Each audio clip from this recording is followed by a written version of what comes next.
The men are weeping in the gym, using the hand dryer to cover their sobs. Their hearts have grown too big for their chests. Their chests have grown too big for their shirts. They are dressed like kids who have forgotten their games kit. They are crying in the toilet, and because they have built themselves as statues, this must mean that God has entered them. They are wringing their faces like sweat towels in the sink. Their veins are about to burst their banks. They are flooding out of themselves onto the tiles. They have turned water into protein shakes. They have got too close to the mirrors. They have got too close to the glass. And now they are laying in the broken pools of their own faces, the lines of them.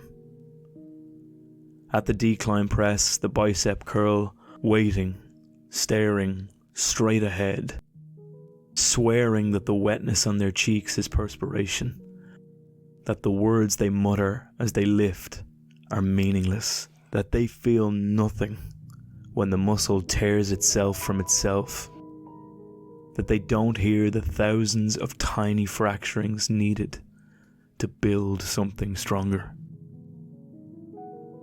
Hello, and welcome to Words That Burn, a podcast about poetry. Each week, I read a poem, look at its inner workings, and hopefully show you what makes it tick. This week's poem is The Men Are Weeping in the Gym by Andrew McMillan. Before I begin, I have a suggestion. Try to find a copy of the poem somewhere so that you can read along.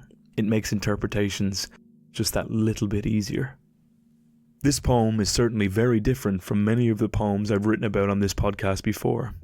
It comes from Andrew McMillan's debut collection, Physical, which I think is one of the most visceral collections of poetry that I've read to date. It's filled with explorations of gender, masculinity, sexuality, and societal expectation. There are many strong and powerful poems in this collection. However, The Men Are Weeping in the Gym is one that stood out to me almost instantly. Growing up in Yorkshire in the 1990s, McMillan learned that the repression of emotion and masculinity often go hand in hand in some parts of the world. As he grew older, he began to investigate why this has happened and how certain communities have been failed as a result. He grew up in a male-dominated culture that was hurting from a loss that McMillan couldn't quite put his finger on until he was older. As his poetry has evolved, so too has his commentary on this issue. In one interview, McMillan said on masculinity, "But for young men, particularly young working class men, things are really bad. It's no one cause, but a confluence of things, such as a stigma around mental health for young men, an economic earthquake in the latter half of the 20th century that ripped away traditional manual jobs and didn't replace them with anything. So what you have is a generation of young men who feel they shouldn't talk about their emotions or hurt, who can't see themselves in the role their fathers or their grandfathers might have had, which was to exchange their strength for money in the workplace, and so they feel they don't have a place, or they feel they don't know how to be a man, and so that lack has been replaced by, in some cases, getting bigger and bigger at the gym, or getting a status dog. A loss of identity or position is being replaced by caricatures of masculinity, because these young, disenfranchised lads don't see how else to assert the fact that they exist." The lack of role that he mentions in this interview is exactly what we see unfolding in this poem. A quick note before I begin. I've split the poem into 3 sections for easier analysis. It's clear that a crisis is taking place from the very first section. The men are weeping in the gym, using the hand dryer to cover their sobs. Their hearts have grown too big for their chests. Their chests have grown too big for their shirts. They are dressed like kids who have forgotten their games kit. They are crying in the toilet. And because they have built themselves as statues, this must mean that God has entered them. Those first 3 lines tell the reader everything they need to know about the shame that is being covered up in this room. Sobs, deep and laboured, drowned out by a noise these men hear every day. McMillan writes of how their hearts have grown too big, a nice play on words, showing us that these men have developed their bodies to perfection, but also alluding to the fact that their emotions have become overwhelming as well. Everything seems overwhelming for these men. Even their clothes no longer fit. McMillan turns this imagery of ill-fitting clothes into an infantilizing metaphor, saying they are dressed like kids. This behaviour is absurd coming from such large men. It's strange to see these paragons of masculinity weeping like small children. He furthers the sadness by explaining that they dress as though they've forgotten their uniform and now have to find clothes from the lost and found. This struck me as a possible reference to the fact that those who reach gargantuan size in the gym often struggle to find clothes that fit well, and having little or no alternative, opt to wear loose-fitting gym clothes, cut-off vests, or oversized clothing. This often gives the curious appearance of making those that wear them seem small due to an oversized fit. In a tragic way, this often makes these men feel as though they're not big enough. Then, abruptly, gods and religion become the imagery of choice. McMillan says that these men have built themselves like statues, beings of marble and stone carved to perfection. He says this must mean that God has entered them. To me, this is one of the most interesting lines in the whole poem. There is an almost pleading, desperate sense to the words, "this must mean." These men are searching for worth, self-esteem and confidence. Surely, the more they work out, the bigger they become, the more their worth will increase. McMillan has chosen to use God as a measure of worth here. Firstly, because it suits the imagery of bodybuilding, but secondly, because it is a reference to the movement known as muscular Christianity. And yes, you heard that right. Muscular Christianity was a movement that rose out of Victorian England. It centered around the notion of religious piety through physical exercise, discipline, and duty. In an essay by critic David Rosen, he examines the rise of the movement and its cause. In Britain, writers like Carlyle and Crabbe became preoccupied with the issue of what constituted masculinity, a re-examination prompted by the growing displacement of rural labourers to factories and non-agricultural occupations. For instance, Henry Mayhew found that tailors conceptualised their mistreatment as a loss of manliness and complained that in their jobs they could not be men. The connection between masculine potency and social and economic power seems to have been alive in the minds of many marginalised men. The reasons cited in his essay echo those of McMillan himself in the interview I read at the beginning of this podcast. As a result of this movement, self-worth and value were intrinsically linked to physical fitness, and to fail in that aspect meant you were worthy of nothing. God and approval became one. The men in this gym can find no approval, and so God must be missing in action for them. Before moving on to the next section, I'd like to comment on the odd form this poem takes. There are long pauses between certain words and phrases in the same line. When read aloud, these pauses mimic the deep and swallowing breaths in between sobs that McMillan is writing about, and really situates the reader in the setting of the poem. From there, the imagery shifts from stone and marble to its exact opposite. They are wringing their faces like sweat towels in the sink. Their veins are about to burst their banks. They are flooding out of themselves onto the tiles. They have turned water into protein shakes. They have got too close to the mirrors. They have got too close to the glass.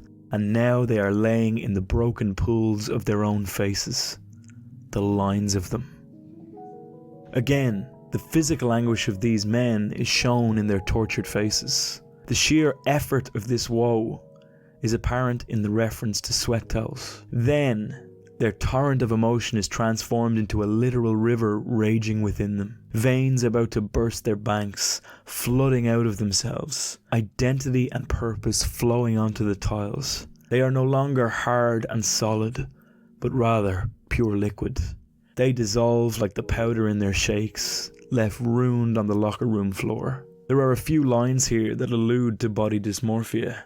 They've got too close to the mirrors. They have got too close to the glass, and now they are laying in the broken pools of their own faces.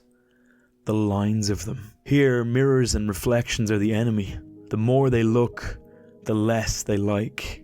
Time spent reflecting only causes anguish. The term Adonis complex was coined in 2002 and is used to refer to the body dysmorphia that began to plague male bodybuilders from the mid-80s onwards. It showed that self-worth was intrinsically linked to physical perfection in the gym. No matter how big certain men got, they could never see it in the mirror. Now they are laying in the broken pools of their own faces is a powerful image. These men are crying on full display in front of themselves. The lines he speaks of are their furrowed brows, their crinkled eyes, and sobbing mouths. The language of destruction is used to further a sense of aggression and sheer anger. These men, like the mirrors, are broken. They have reached their lowest point now in the locker room. It's interesting that McMillan has chosen the word they over and over and over. He wants it understood that this is not an isolated incident, not some lone depression, but an issue that is affecting whole communities, whole groups of men. The language of destruction takes full hold as the poem moves into its final section. At the decline press, the bicep curl, waiting, staring straight ahead, swearing that the wetness on their cheeks is perspiration, that the words they mutter as they lift are meaningless, that they feel nothing when the muscle tears itself from itself, that they don't hear the thousands of tiny fracturings needed to build something stronger. In a way, it's less destruction and more punishment. This is a ritual the men attempt to empty themselves, constantly staring forward. They are in full denial, masking their tears with hard work and sweat. The words they mutter are not pleasant words of affirmation. McMillan seems to be describing a ritual act. These meaningless incantations are filled with hate, not towards any external individual, but rather the men themselves. It's been noted many times that gym culture has bred this kind of self-punishment. A need to feel pain in each and every day has become synonymous with fitness and earning your body. The language around fitness has become increasingly combative, with phrases like no pain, no gain, crush your workout, slay your goals. Critic Barbara Ehrenreich has noted that this became the benchmark for a good workout, and to not suffer enough is somehow seen as a failure. So faced with this constant failure, the men push on, seeing their body as something to be moulded by pain. Surely seeing your body as nothing more than shapeable matter would have negative psychological consequences. There must be some kind of disconnect occurring. This is precisely why these men are suffering. They are forced constantly to focus on the external. This is precisely why these men are suffering. They are forced to constantly focus on the external. Society has taught them, as one critic said, that they are simply minds who happen to occupy bodies. Bodies which have been colonized by society to the extent that they can increasingly be reconstructed in line with the mind's eye view of what they should look like. But this is simply not the case. We cannot always align our body to what we would like it to be. And this forced division of mind and body, servant and master, is tearing these bodybuilders apart, much like the muscles tear itself from itself. Too much focus on the exterior has left them empty. Denial is compounded in these last few beats. They don't feel. They don't hear. We are left with the image of 1,000 tiny fractures, a statue on its plinth, wearing away on the inside, unnoticed, until one day it's too late. So why this poem? Firstly, it is incredibly vivid, at least to me. We feel the pain of these nameless men. The reader is completely aware of every shred of effort and exhaustion these men have put into their lives. Masculinity, and more importantly, toxic masculinity, are issues that are rarely talked about among men. McMillan has always tackled the role that trauma and expectation has played in how men perceive themselves, often, as in the case of this poem, to devastating effect. So, what is your reading of this poem? I'd like to point out as always, that this is my interpretation and very up for debate. If you'd like to talk to me about it, or if you have a poem you'd like me to read on this podcast, you can get in touch in loads of places. Send me an email at wordsthatburnpodcast@gmail.com. Find me on Instagram at wordsthatburnpodcast, where I upload helpful study guides and bonus material for all the poets featured on this podcast. You can find the show notes for this episode at wordsthatburnpodcast.com. I would like to give a massive thank you to Hannah, who sent in the collection physical to me. I have enjoyed reading every single line of it, and it is truly appreciated.